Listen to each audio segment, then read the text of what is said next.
What if a single pilot, alone, wounded and presumed dead, held the one piece of intelligence that could stop a national catastrophe before anyone even knew it was coming? The moment his aircraft spiraled out of the sky and vanished behind the enemy lines, command wrote him off as another tragic loss of war. But what no one realized was that the crash was only the beginning of a chain reaction that would expose one of the most dangerous military operations ever conceived. In the first seconds after the impact, still trapped in the smoking wreckage, the pilot sensed something was terribly wrong. Not just with the mission, not just with the enemy defenses, something deeper, something hidden beneath the surface of the conflict. Before he could even remove his harness, he heard footsteps cracking through the debris.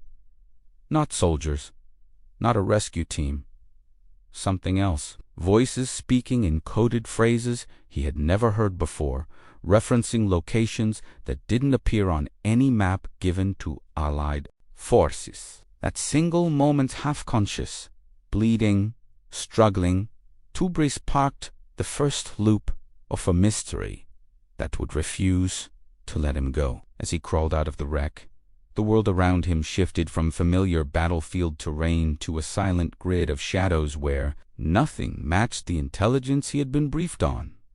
Why were enemy patrols concentrated here? Why were they guarding empty ruins as if protecting invisible assets? And why were they using technology far more advanced than anything previously seen from their army? He moved quickly, driven by adrenaline and the sharpened instinct of a trained aviator. But the forest seemed to close in behind him, as if the country itself were trying to prevent his escape. Through the trees, he spotted a convoy of vehicles with no insignias, transporting crates stamped with symbols he could not identify. The soldiers escorting them looked different, more disciplined, more alert, almost as if they were expecting an intruder long before the crash ever happened. And then came the chilling realization: this entire area was off the books, a black site operation hidden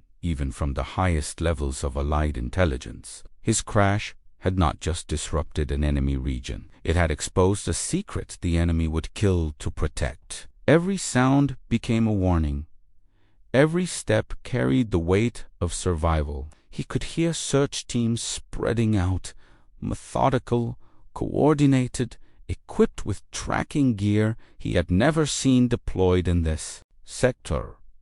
They weren't searching randomly, they were triangulating him, predicting his movement, narrowing the circle. How could they know so much about him so quickly? Had the mission been compromised before takeoff? Had someone on the inside fed the enemy information? His breathing grew heavier as he moved deeper into unfamiliar terrain. But the deeper he went, the stranger everything became. He found cables running underground toward an unmarked bunker. He spotted communication towers hidden beneath camouflage nets. And, most disturbing of all, he overheard fragments of enemy transmissions revealing a code name for an operation powerful enough to destabilize his entire country. It wasn't just a strategic initiative. It was a weapon, a coordinated strike designed to hit political, military, and civilian targets simultaneously. Something engineered to collapse the nation from the inside out. The pilot understood then that surviving was no longer about evading capture. It was about preventing a catastrophe no one knew was coming. But how could a single man, alone in enemy territory, without equipment, without communication, and hunted by specialized units, change the fate of his country? Yet despite the impossible odds, he felt something beyond fear, a surge of determination, a realization that the crash had placed him exactly where he needed to be, at the exact moment when everything depended on what he discovered next. And with every breath, every step, every beat of his pulse echoing through the silence, the truth grew clearer. The crash hadn't just saved his life. It had given him a mission far greater than the one he was sent to complete. And now, the real battle was about to begin, unfolding in the shadows of an enemy territory, far more complex and dangerous than anyone could have predicted. As the weight of what he had uncovered pressed against his mind, one truth became impossible to ignore. Understanding the depth of this story is just as critical for you as it was for the pilot who lived it. And before we move deeper into the secrets he would soon uncover, I want you to pause for a moment and reflect on what this journey already revealed. If something in this opening shocked you, intrigued you, or pulled you further into the shadows of this hidden operation, tell me in the comments. Your perspective matters because stories like this carry layers, and each viewer notices a different angle, a different detail, a different thread hidden beneath the surface. So let me know what struck you the most, what moment made you lean closer to the screen, and if you want more stories like this, your like and your subscription are not just gestures, they are signals that you value deep, intense, historically grounded narratives that pull you into the heart of military strategy and survival. It helps the channel grow, but more importantly, it ensures that you never miss the next chapter of these hidden operations and forgotten missions that shaped entire nations. Now that the foundation is set and the tension is rising, we are ready to push further behind the enemy lines and reveal what comes next in this remarkable escape and discovery. When the pilot finally regained full consciousness, the sky above him was no longer the sky he remembered from the cockpit. It felt lower, heavier, as if the entire landscape were pressing against his ribs. His ears rang from the impact, but beneath the ringing he could hear something faint, something rhythmic. Not gunfire, not vehicles, something mechanical, pulsing like a heartbeat buried inside the earth. As he pushed himself upright, he understood instantly that he had not crashed in the area his navigation systems indicated. The terrain was wrong. The coordinates were impossible, and that meant only one thing. The enemy was hiding something far more significant than a simple military post. His first instinct was to check his gear, but almost everything was damaged. No radio, no survival kit, no weapon, not even a functioning compass.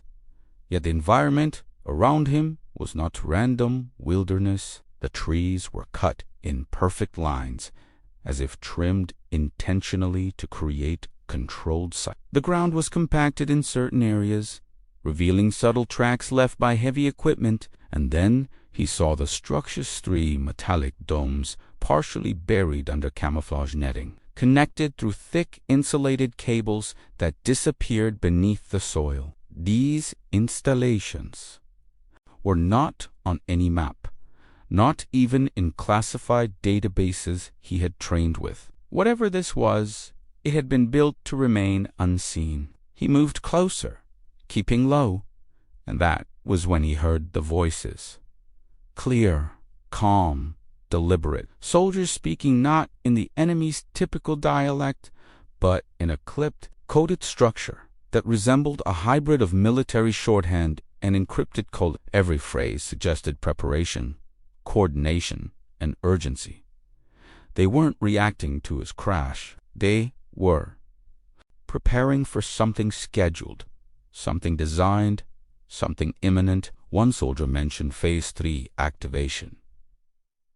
Another confirmed that transmission windows were none of this matched the enemy's known warfare capabilities. Nothing about this place matched anything intelligence agencies had predicted. A sudden crack of branches snapped him back into full alert. He dropped flat as a patrol passed within meters of him. 3 soldiers in specialized gear, carrying equipment not yet publicly known to exist. Their visors glowed faintly with integrated sensors, scanning heat signatures. That meant he couldn't stay still for long. If they detected residual body heat, they would track him like an animal. He waited for them to move out of range before crawling into a trench where old supply crates were half buried under mud. Their markings were faded, but what he could still read made his stomach tighten. These were not standard enemy supplies. These were foreign shipments coming from an alliance not officially involved in the war. And that changed everything. If another nation was secretly supporting this operation, then the threat was not local, it was geopolitical. As he continued moving deeper into the forbidden zone, he found something even more unsettling. A platform carved into the cliffside, holding a device the size of an artillery cannon but shaped nothing like a weapon he recognized. Its coils hummed softly, emitting vibrations that made his teeth ache. Engineers worked around it with extreme caution, constantly checking radiation meters and recalibrating power levels. Whatever they were preparing, it was not a conventional attack. It was technological, experimental, and capable of altering the battlefield in ways his country had never prepared for. He ducked behind a ridge as two officers began discussing target coordinates. Not a city, not a base, multiple infrastructures simultaneously, communication grids, power facilities, logistical hubs. A crippling strike meant to blind, silence, and paralyze an entire nation in minutes. It wouldn't be a battle. It would be a collapse. And then came the most chilling part. The mention of a precise activation deadline. The operation was not theoretical. It was scheduled, and the countdown had already begun. His pulse quickened as he realized the scale of the threat. His crash had not been random misfortune. It had catapulted him directly into the core of an operation site to dismantle his country's defenses before anyone even registered the danger. But now the dilemma grew larger. How could he hope to escape with this information when the enemy was deploying specialized forces, advanced sensors, and coordinated patrols designed specifically to prevent leaks? The ringing in his ears grew louder as he processed everything he had seen. He could feel the weight of the mission shifting, transforming into something far more critical than anything he'd trained for. And with every step he took deeper into this hidden territory, the ground itself seemed to whisper that he was running out of time faster than he realized, faster than anyone back home could imagine. The realization that he was being hunted did not come from a gunshot or a shouted command. It came from the silence, the kind of silence that doesn't exist in nature. As he crouched behind a fallen tree, he sensed it before he heard it: the sudden absence of wind, the abrupt stillness in the branches, the unnatural pause in the forest's rhythm. Animals freeze like this only when something far more dangerous is moving among them. He pressed his palm to the soil and felt faint vibrations rolling through the earth like a mechanical pulse. The enemy search teams were no longer sweeping the area. They were tracking him with precision. Then, in the distance, he caught sight of them. Not the standard infantry he was trained to evade, but an elite unit outfitted with silent boots, thermal cloaks, and gear designed specifically for capturing high-value targets alive. Their formation was too tight, too synchronized, too deliberate. Someone had informed them that the pilots survived the crash. But how? No transmissions escaped the wreck. No distress signal had been sent. The only explanation was the most unsettling one. They had been monitoring the airspace long before his aircraft went down, anticipating something that even his command didn't know to look for. He moved quickly, weaving through the underbrush, but the patrol adjusted instantly, shifting like a single organism. They were not chasing. They were herding him, pushing him toward an unseen perimeter. And that was when he noticed the tripwires. Thin, nearly invisible threads stretched between trees, connected to an array of sensors disguised as natural growth. It wasn't just a pursuit, it was a containment net. The entire region had been engineered to trap intruders, and if it was built to keep people out, it was certainly built to keep secrets in. His breath sharpened as he slipped beneath a ridge, landing behind a cluster of boulders. From this vantage, he could see the enemy operators scanning the terrain with handheld devices that emitted low, intermittent pulses. He watched the lights on the scanners flicker as they scanned residual heat, signatures on the ground tracks he had left only minutes earlier. If he stayed still, the signatures would cool, but if he moved too soon, the scanners would spike. It was a deadly game of timing, where every heartbeat mattered. As he pressed deeper into the shadowed side of a rocky cliff, he heard a faint crackle of radio static. Not their radios. A fragment of the aircraft's emergency transmitter had survived, sparking faint bursts of encrypted noise that could betray his position. He tore it free, crushed it beneath a stone, and buried the pieces. The silence that followed was an eerie relief, but also a reminder. Anything could be used against him now, even the remains of his own equipment. He slipped into a narrow ravine, moving with the cautious discipline drilled into him through years of survival training. But nothing in those years had prepared him for what he saw next. Embedded in the cliffside was a metallic hatch, expertly concealed behind layers of artificial rock. It pulsed with faint blue light, synced with the exact same rhythm he had felt in the earth earlier.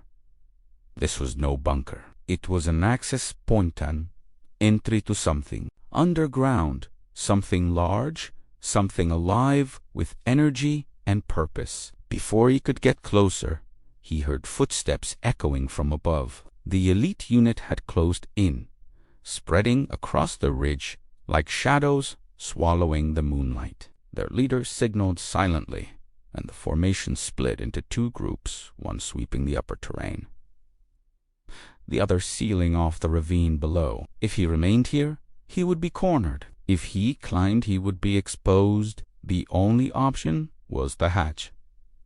But entering meant stepping directly into the core of whatever operation he had stumbled upon, an operation that, by all indications, involved technology his country had no defense against. He pressed his hand against the surface of the hatch. It responded, not mechanically, biometrically. As if recognizing a presence it wasn't expecting. The metal slid open with a quiet sigh, revealing a descending corridor illuminated by cold, sterile light. For a moment he hesitated, torn between fear and necessity. But then he heard it, the clang of boots hitting the ravine floor. They were seconds away from finding him. He slipped inside. The door sealed behind him with an airtight finality, plunging him into a world where the air tasted recycled. The walls hummed with power, and the future of his country might be unraveling in real time. And as he began descending the corridor, unaware of what lay ahead, one thing became certain.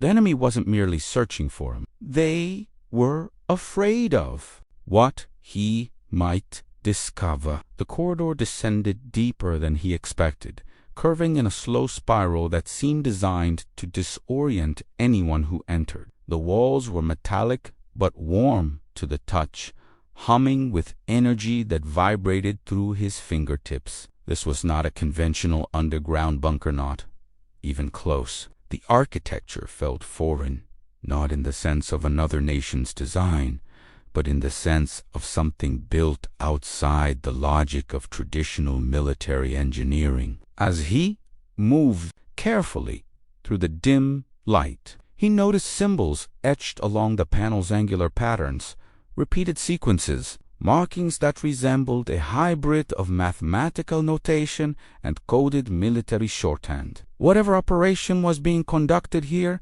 it wasn't just advanced, it was concealed under layers of secrecy that suggested global implications. Halfway down the passage, he heard a distant echo. Voices calm, analytical, but edged with urgency. He pressed himself against the wall, inching toward a narrow window cut into the metal. Through it, he saw a chamber brightly lit, filled with personnel wearing uniforms he had never seen before, neither enemy standard nor any known foreign special forces. Their insignias were blacked out, their faces focused on consoles displaying pulsing grids of energy patterns. At the center of the room was a large, transparent cylinder filled with swirling light that seemed to bend the air around it. Engineers typed rapidly, while officers monitored data streams rushing across the screens. The hum that vibrated through the corridor originated here. He strained to listen, and for a moment the meaning of their discussion slipped through the chaos. A phrase repeated itself. Synchronization event. Another officer spoke of a signal threshold, and a third confirmed that activation would ensure total infrastructure paralysis. These were not the words of a conventional military strike. This sounded like the initiation of a technological weapon capable of destabilizing a nation without firing a single shot. A weapon that could collapse communications, disable defenses, and plunge an entire country into strategic blindness. Then he saw something that twisted his stomach into a knot. Laid out on a nearby table were maps of his homeland with red circles marking strategic nodes, power relays, intelligence hubs, air defense systems, emergency response networks. Every circle was connected by lines converging on a single point, as if the entire national infrastructure was one system to be severed in a single catastrophic blow. This was no mere attack. It was the blueprint for national erasure. Just as he steadied himself, the lights flickered. A ripple passed through the chamber, distorting that transparent cylinder at its center. For a moment, he thought it was malfunctioning until he saw the ripple pass through the people in the room as well. Their silhouettes warped, stretched, and snapped back, as though reality itself had hiccuped.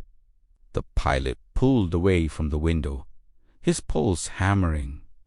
This was not only a weapon of destruction, it was a weapon that manipulated energy, time, or electromagnetic fields in ways he had never imagined. And if they were preparing this device for deployment, then the timetable for devastation was shrinking fast. He moved past the chamber, deeper into the corridor, and found an auxiliary room cluttered with boxers and old documents. Papers had been hastily filed, some left opened on a metal desk.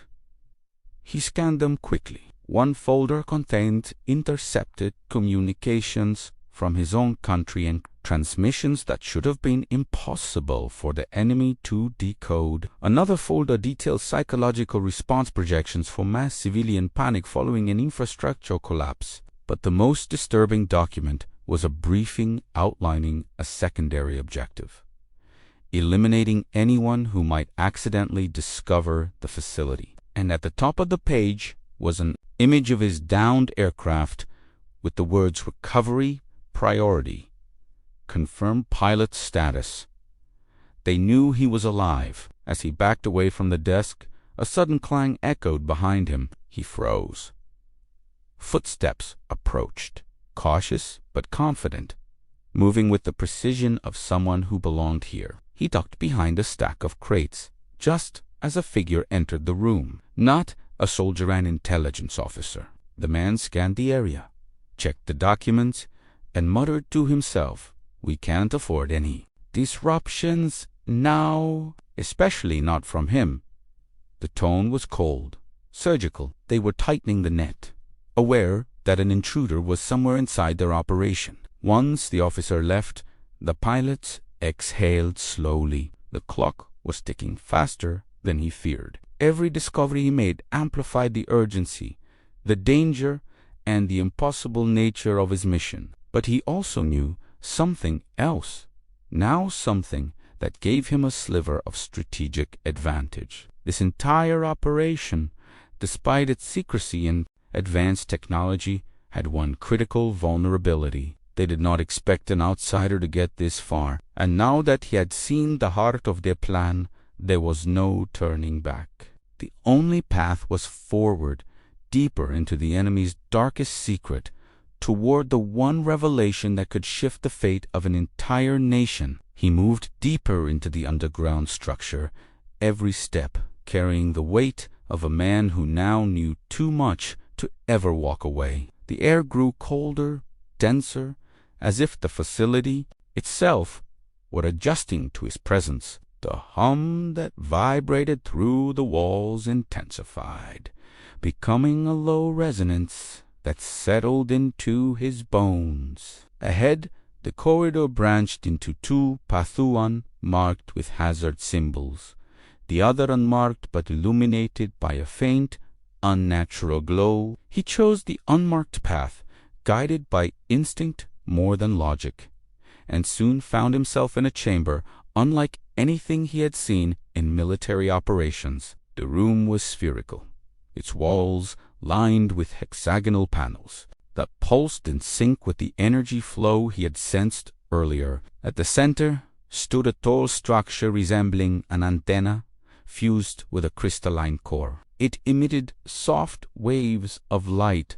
that bent in arcs, as if responding to his presence. But what caught his eye wasn't the machine, it was the figure standing beside it. A woman in a tactical suit with no insignias, no identification, and eyes that reflected both intelligence and exhaustion. She wasn't a soldier. She wasn't an engineer. She was, something else entirely. When she turned toward him, he expected alarm, aggression, or at the very least, a shout to alert the guards. Instead, she raised a hand slowly and spoke in a whisper that carried a strange mix of relief and dread. "You shouldn't be here. But maybe you're exactly who we needed." He froze, uncertain whether this was a trap or a coincidence. Her next words cut through the tension like a blade. "I'm not with them. I was forced into this project. And if you've made it this far, you've seen enough to understand what's coming." He didn't trust her, not yet, but the desperation in her voice didn't feel staged. She stepped closer, revealing a small data module strapped to her chest. "This facility is preparing an electromagnetic destabilization strike," she said, confirming his worst fears. "But there's something else. Something they haven't told their own soldiers." She hesitated, glancing at the machine, as if it could hear her. "This technology is unstable. If I activate it, the chain reaction might not stop at your country. It could spread uncontrollably, affecting entire regions." The implications hit him like a physical blow. This wasn't just an attack, it was a potential catastrophe that could alter the balance of power across continents.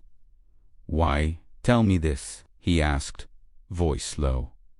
She exhaled slowly. "Because I've been trying to sabotage the project from the inside, but I can't do it alone. And now that you're here, we may have a chance." Before he could respond, voices echoed down the corridor. The woman's expression shifted instantly from urgency to fear. "They can't find you with me," she whispered. She pulled open a concealed vent panel and motioned him inside. "This leads to the operational wing. You'll find something there information they keep even from us scientists. If you can get it, you'll understand everything." He crawled into the vent just as a group of soldiers entered the chamber. Their conversation was brief but revealing. "Search every sector," the officer commanded. "He's inside the facility, and leadership wants him alive for interrogation." The soldiers dispersed quickly, their boots clanging on the metallic floor. The officer approached the machine, placing a hand on the crystalline core. "Activation begins in less than 2 hours. Once we commit, there is no reversal." The pilot moved silently through the ventilation shafts until he reached another grate overlooking a hallway fortified with guards and scanners. But beyond them lay something unexpected. A door marked with the emblem of an alliance his nation had once trusted. The symbol was faded, partially scraped away as if someone had tried to erase evidence of collaboration. Behind that door, he knew, were the answers that could either save or destroy everything. Carefully timing the guard's rotations, he slipped from the vent and pressed himself against the door. It slid open automatically, recognizing a signal from the scientists, but he hadn't realized he was still carrying. Inside, he found a room filled with confidential reports, intercepted communications, and classified diagrams. As he sifted through the documents, a sickening pattern emerged. The operation wasn't just the enemy's creation, it was co-financed, and quietly approved by members of an international coalition meant to ensure global stability. But the coalition had fractured, and rogue elements were now using the technology for their own agenda. His breath caught when he found a final document, an activation map. Not only was his country targeted, the energy wave would spread outward, crippling multiple nations deemed strategic threats to the rogue coalition. The scientists hadn't been exaggerating. The destabilization event could trigger geopolitical collapse on a scale the world had never seen. Footsteps approached again, forcing him to hide behind a console. 2 officers entered, discussing the unexpected variable him. He escapes with evidence," one said.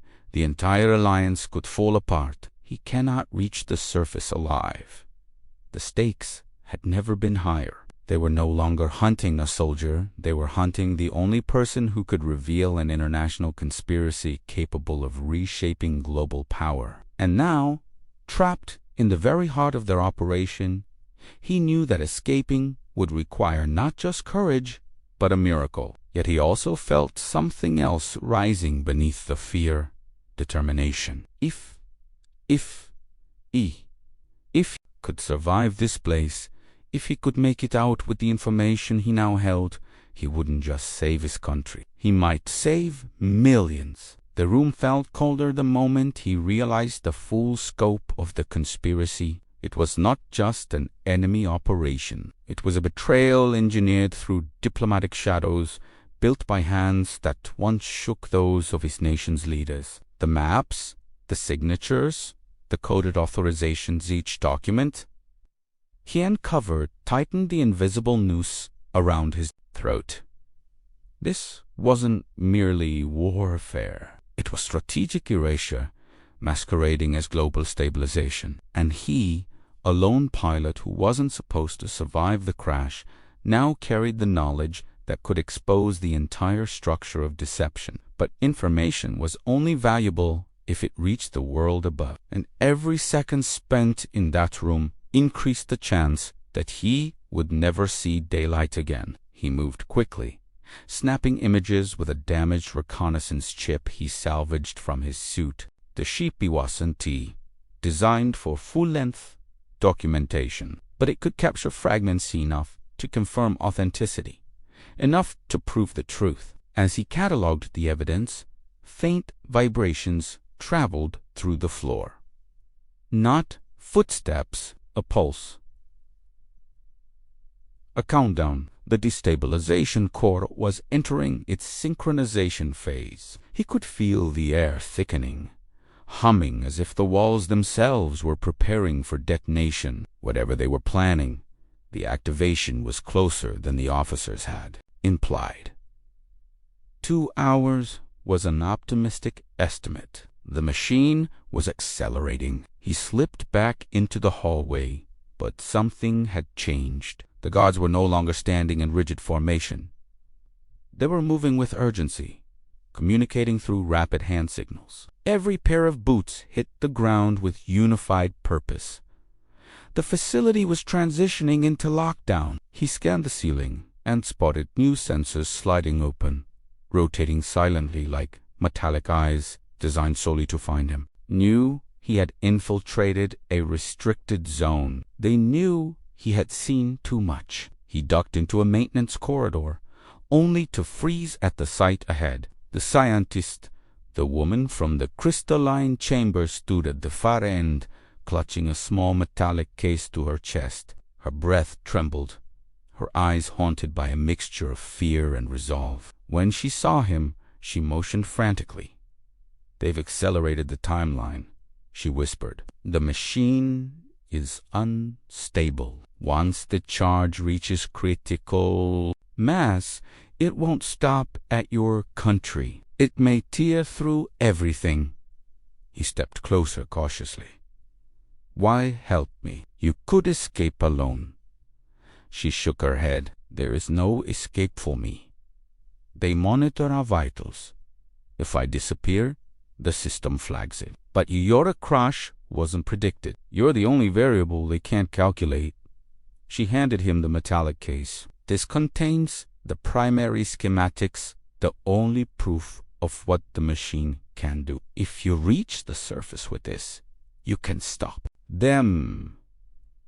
He opened the case briefly. Inside was a compact drive encased in shockproof alloy, glowing faintly with encrypted data signatures. This was the heart of the operation, the blueprint of destruction. But before he could speak, alarms erupted overhead. Red lights flooded the corridor, bathing them in pulsing waves of emergency color. A voice crackled through the intercom, cold and emotionless. "Containment breach detected in Sector 12. All units converge. Target must be neutralized." The scientist's face went pale. "Go," she whispered fiercely. "Now." He hesitated for a heartbeat that felt like eternity, then turned and sprinted down the corridor. Behind him, he heard boots thundering, gun straps tightening, tactical gear shifting as the elite units mobilized with lethal precision. He cut through a load-in bay filled with massive crates. Labels indicated foreign origins countries sworn to neutrality. Another layer of the conspiracy peeled back with each passing moment. The crates weren't just supplies. They were collaborative contributions to a weapon unknown to the world. As he weaved between the crates, a sudden blast shook the bay. A charge had been deployed, sealing off the exits. Smoke filled the air, thick and metallic. He dropped behind a steel container as soldiers poured in from the upper catwalks. Their movements were synchronized, almost mechanical. "Fan out," one ordered. "The pilot is carrying classified assets. Under no circumstances let him reach the ventilation chamber." The ventilation chamber? That was his first destination proof. They knew his potential escape route. Before he even considered it, they had modeled his decisions, predicted them, weaponized them. He needed unpredictability now more than ever. He spotted a forklift, its engine still warm. Not a weapon, not even an advantage in combat, but a distraction waiting to be deployed. He threw a metal rod across the floor. The clang echoed loudly, drawing the soldiers toward the far corner. Then he ignited the forklift, sending it crashing into a stack of fuel drums. The explosion was instantaneous. Heat tore through the bay, metal screamed as it warped, and the soldiers dove for cover. In the chaos, he slipped through a side hatch and into a vertical shaft that led upward through the facility's infrastructure.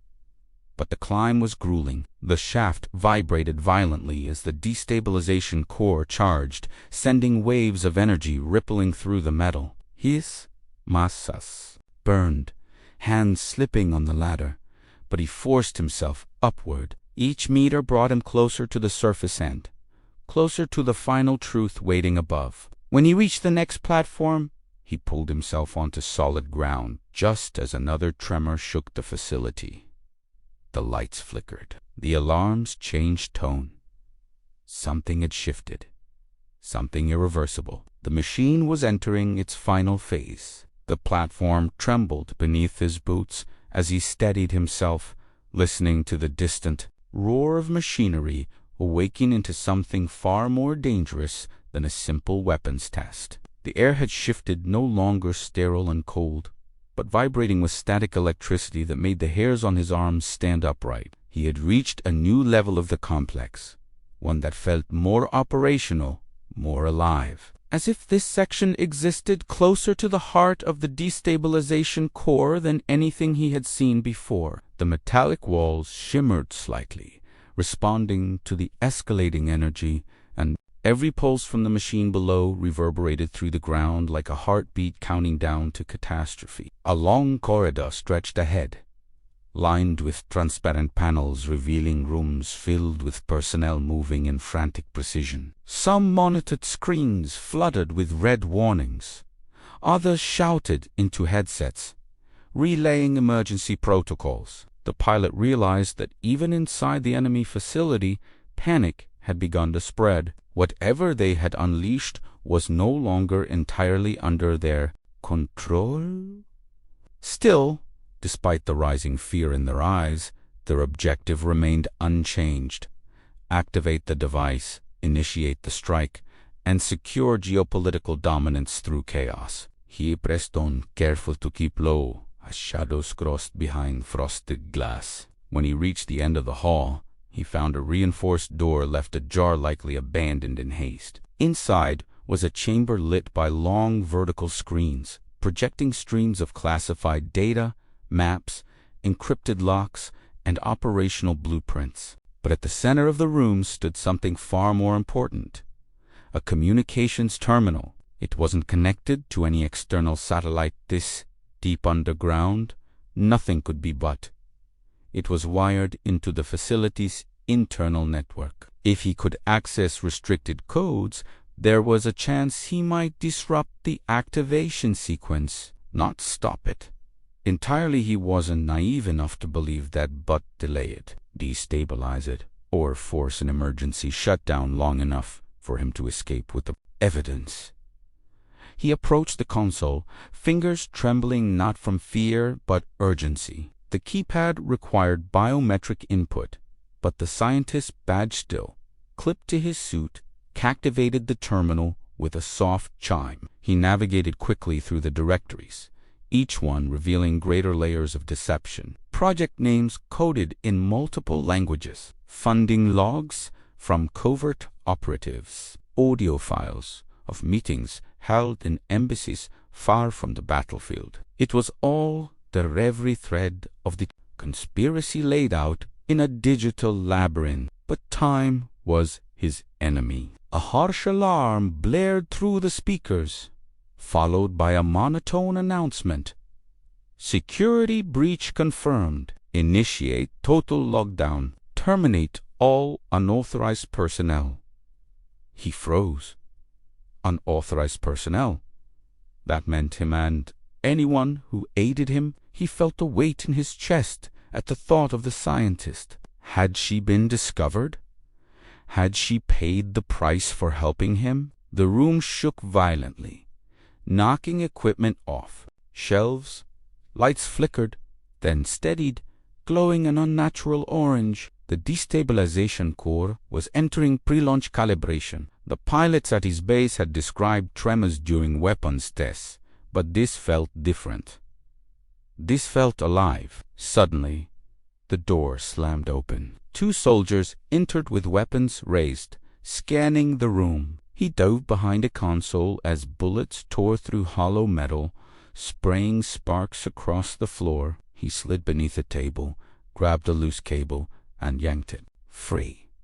The electrical surge from the exposed wires hit the nearest soldier, sending him crashing backward. The second lunged forward, but the pilot rolled under a row of screens and struck the soldier's knee with the edge of a steel panel. The crack echoed louder than the alarms. The guard dropped, and a swift strike knocked him unconscious. His breath came in sharp bursts as he returned to the console, wiping sweat from his brow. He bypassed 3 security layers, then stopped cold at what he saw next. A hidden directive labeled Protocol Obsidian. When he opened it, his stomach clenched. If the destabilization core detected sabotage or delay, it would expand its output radius automatically. Not only would the planned target suffer, but surrounding countries would experience infrastructure collapse as well.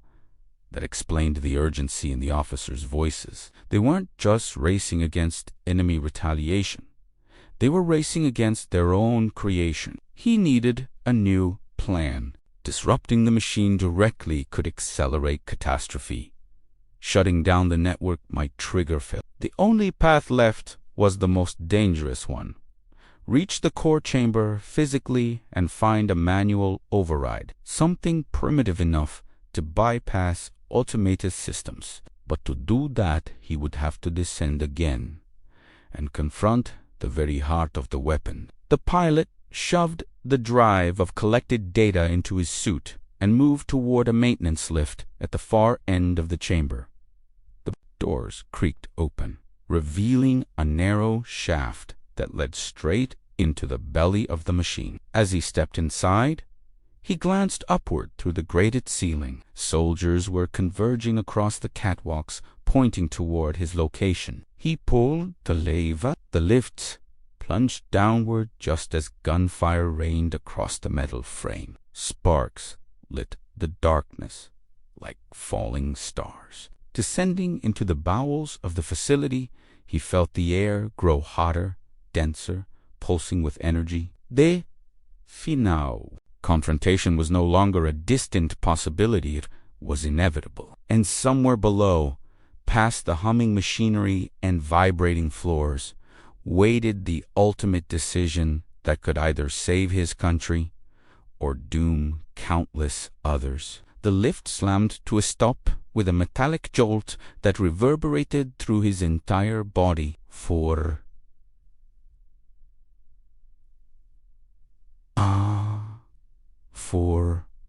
a moment, the pilot thought the machinery had failed until he realized the vibration wasn't coming from the lift itself, but from something far larger, deeper, and more powerful, pulsing beneath the floor. As the doors creaked open, a blast of heat washed over him, thick and electrically charged, carrying the metallic scent of something unnatural. The corridor ahead was dim, lit only by intermittent flashes of red emergency lights that flickered like a heartbeat struggling to keep rhythm. He stepped forward cautiously, aware that every second he spent underground brought the destabilization core closer to full activation. The deeper he moved, the more the structure changed. The sterile hallways of the upper facility gave way to massive industrial pillars, reinforced pipes, and tangled networks of cables that crawled across the walls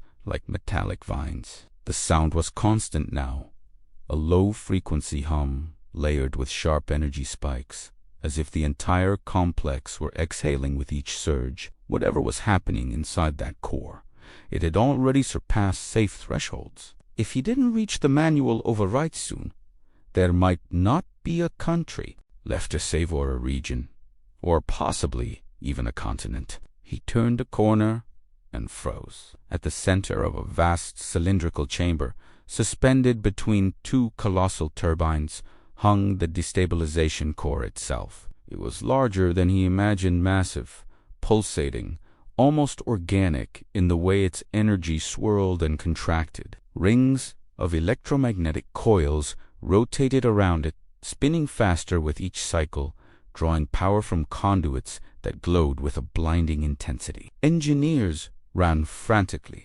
along catwalks, shouting numbers, recalibrating panels, arguing into radios. Their panic made one thing unmistakably clear. Even they were losing control of the weapon they had helped build. He scanned the room for any sign of an override interface, but the consoles were inaccessible. He would be spotted instantly if he approached from the main walkway. Then he noticed it, a narrow service ladder leading toward a maintenance hub positioned behind the core. The hub was small, shielded, and connected by a cluster of manual levers. That was it. That was where he needed to go. He slipped behind a massive pipe and began climbing, each rung vibrating under his hands, with the force of the machine's escalating charge. Halfway up the ladder, a violent tremor shook the chamber. A blast of white-blue energy erupted from the core, knocking several engineers off their feet.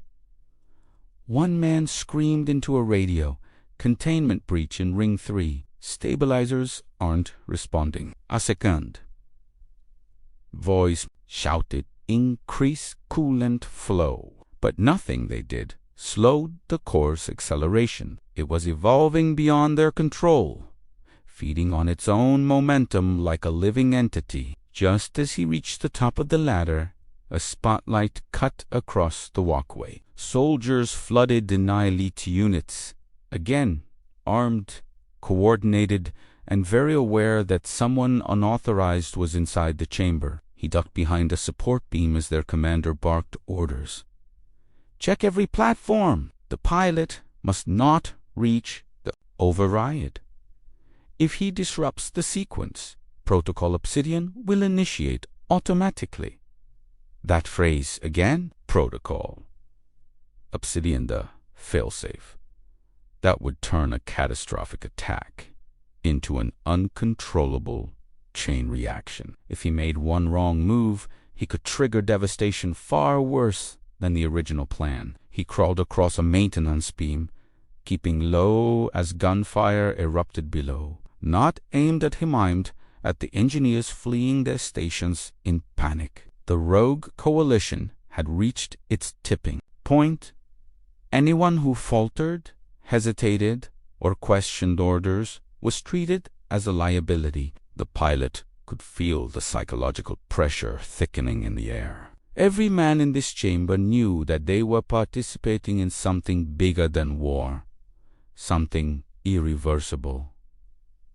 Finally, he reached the maintenance hub. The door was small, rusted, partially sealed by years of neglect. He forced it open and slipped inside, gasping as the heat intensified. Steam hissed from pipes overhead, dripping condensation onto a panel covered in analog switches. Analog, exactly what he needed. Digital systems were tied to the failsafes, but manual controls were old, forgotten, and likely immune to automated lockdown protocols. He scanned the panel, 3 levers, labeled decades ago, scratched and faded but still readable.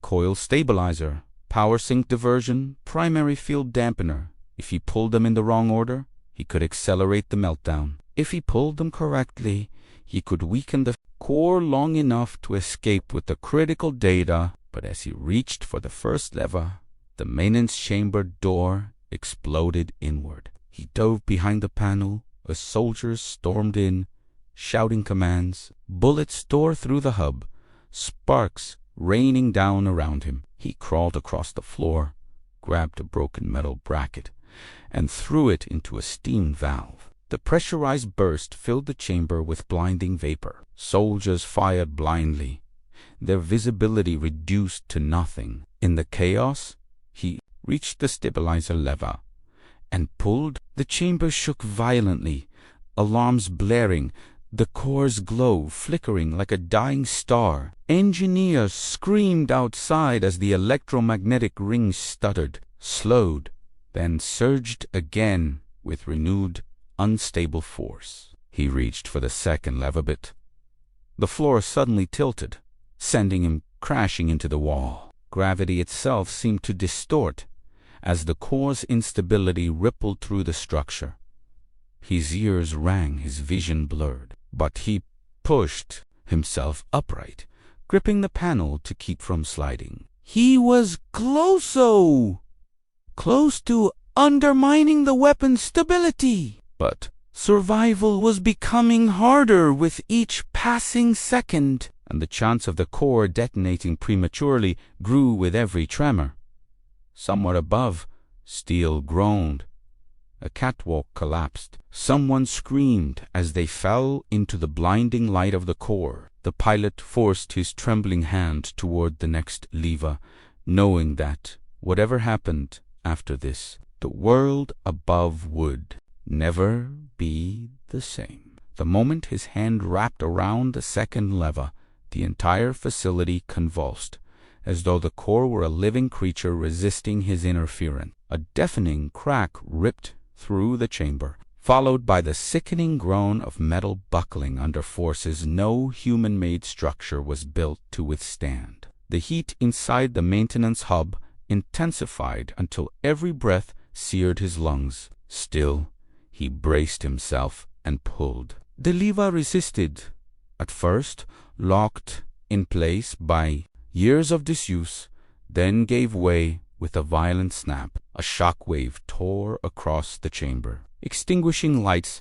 and plunging the facility into chaotic semi-darkness, lit only by the unstable pulse of the core. Outside, soldiers stumbled as the floor pitched beneath them. Engineers clung to railings that bent and twisted under the strain.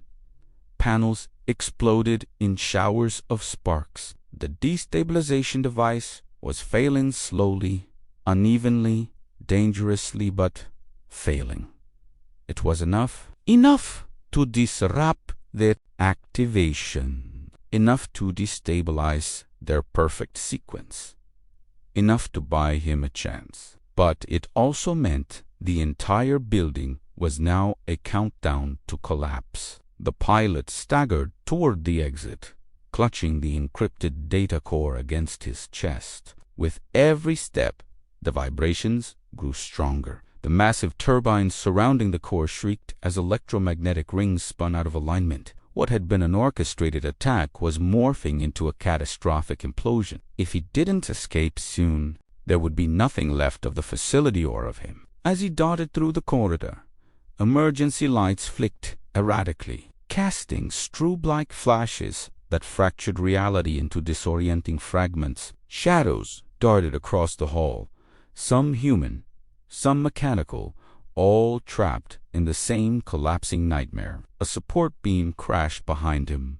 missing by inches. A pressure door slammed shut, nearly crushing his arm. The screams of soldiers and engineers mingled with the grinding roar of failing machinery, forming a haunting symphony of a doomed operation imploding from the inside out. He found the lift he had used earlier, but it was now sparking violently, its cables torn loose and whipping like live wires. With no other option, he sprinted toward a secondary maintenance tunnel marked with hazard labels. The tunnel sloped upward at a sharp angle, forcing him to climb against gravity as debris rained down from the ceiling. Every muscle in his body burned, yet he pushed himself harder.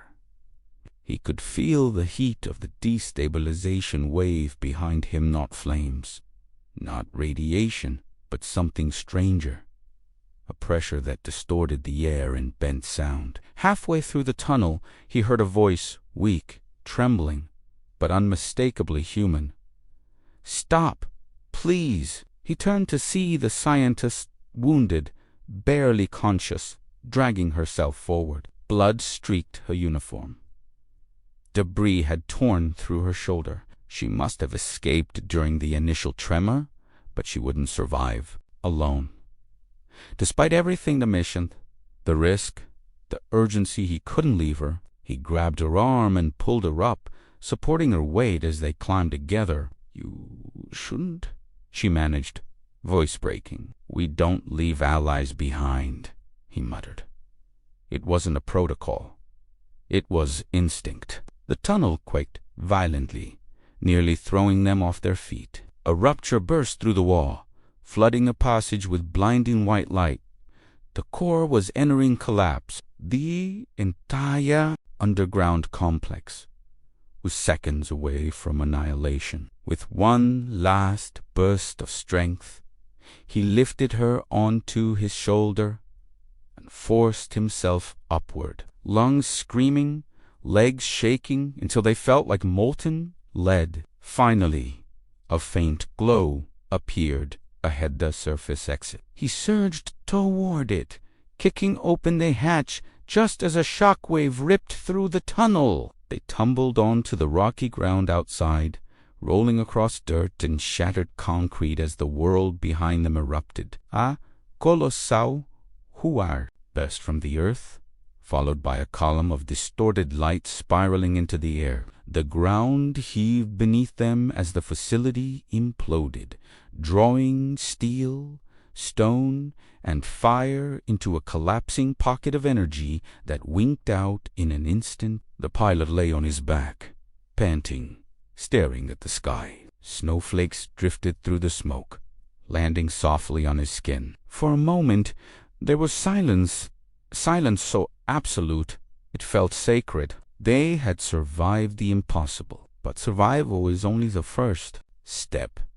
He pushed himself upright, glancing at the scientist beside him. She was breathing, barely, but breathing. He reached into his suit and pulled out the data cord, the evidence of everything.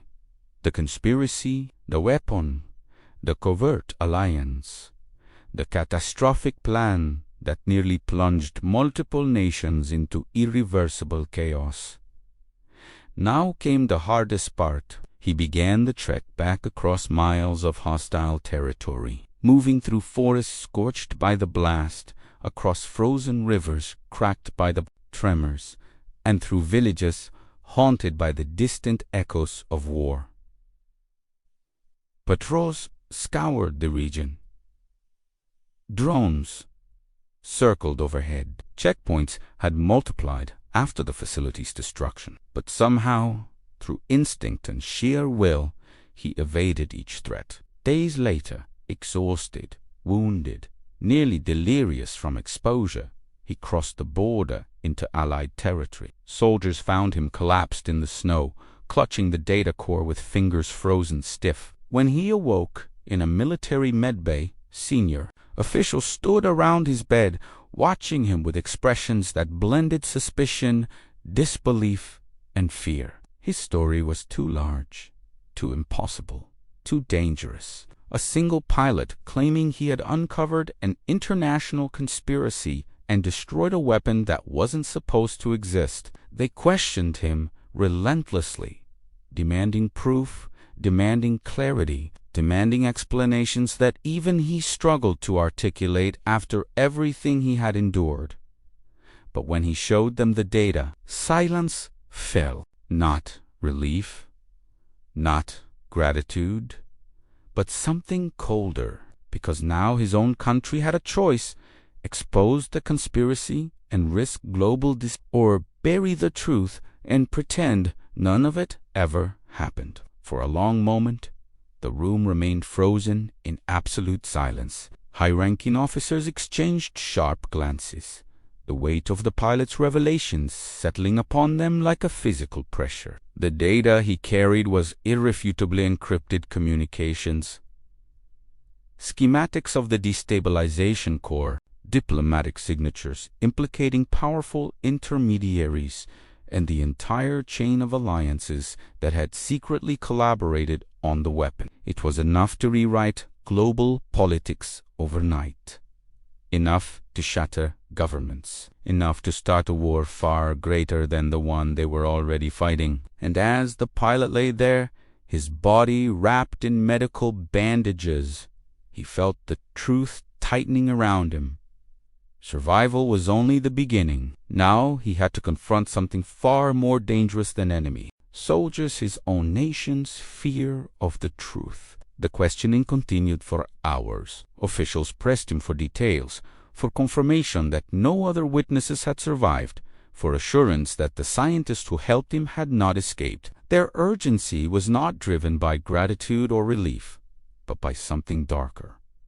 Damage control. The pilot realized they were not struggling to understand what happened. They were deciding what should be allowed to be known. And in that moment, he understood the cost of the knowledge he carried. The conspiracy may have been international, but complicity could grow in any soil, even on his own side of the border. Eventually, they cleared the room, leaving him alone under the dim glow of a single lamp. Snow tapped against the window like distant murmurs of the world outside. He sat upright, every muscle aching, and stared at the data core resting beside him. The weight of it felt heavier than the day he escaped the collapsing facility. He had saved. Milianzi knew that if the destabilization weapon had activated fully, entire regions would have been plunged into technological darkness. Infrastructure shattered, nations thrown into chaos. His actions had prevented irreversible devastation. Yet, in the eyes of those who now held the evidence, the truth itself had become a threat. The door opened quietly. A single intelligence officer stepped in, a man with a face carved from cold discipline. He approached the bed without speaking at first. Then, in a low voice, he said, "Your report will be classified at the highest level. No civilian or foreign agency will ever see it. For the sake of national stability, this incident will remain buried." The pilot felt something twist in his chest: anger, disbelief, a sense of betrayal. He had crawled through fire, fought through collapsing corridors, risked death at every turn, not for medals or recognition, but for the survival of his country. And now they wanted to silence the truth. He shook his head. "People need to know what almost happened," he argued, his voice weak but firm. The officer's expression didn't change. "People need safety, not panic. If this becomes public, alliances will fracture, economies will collapse, entire governments could fall. The truth would start the very war you prevented." The words hung in the air like a sentence. The pilot realized there were no heroes in this room, only survivors guarding their own interests. Days passed. His wounds healed, but the political machinery around him tightened. Meetings were held without him. Reports were redacted beyond recognition. The scientists who helped him disappeared from all documentation. It was as if the world had decided to erase every trace of what happened, and yet whispers reached him, quiet acknowledgments from officers who knew the scale of the threat, hints of covert operations shifting in response to the data he provided. Even if the truth was buried, its impact rippled beneath the surface. Then, without warning, they released him. No ceremony, no recognition, just a silent escort to the border of the base where snow fell gently across the runway. A young soldier handed him his repaired flight jacket and saluted. "Sir, whatever they decide to hide, some of us will never forget what you did." The pilot nodded, unsure whether the gesture comforted him or deepened the unease inside his chest. He walked alone across the tarmac, the cold wind biting at his face. For the first time since the crash, he looked up at the sky not as a battlefield, but as a reminder of why he fought. Somewhere out there, hidden behind political calculations in classified files, lived the truth of what he had prevented. And maybe it wasn't his mission to force the world to see it. Maybe his mission had been accomplished the moment he escaped the underground facility with the evidence that stopped the attack. But as he reached the edge of the airfield, a new realization settled in his mind like an unwelcome shadow. Conspiracies like the one he uncovered do not end simply because one operation collapses. They adapt.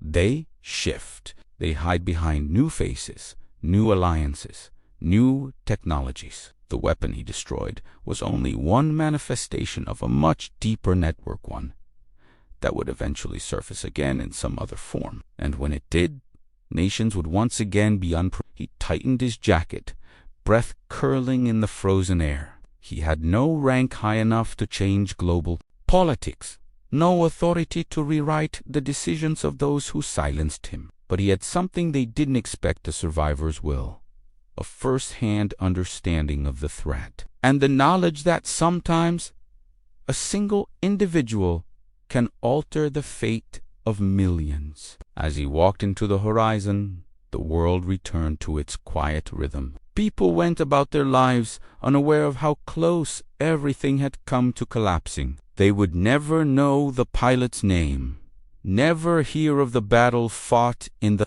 shadows, never realize how many of their future days were borrowed from the sacrifice of one man behind enemy lines. But he knew, and that was enough. If danger ever rose again, he would be ready. If the world ever needed saving again, he would not hesitate. And somewhere beneath the calm winter sky, the echoes of the collapsing facility still whispered a final warning.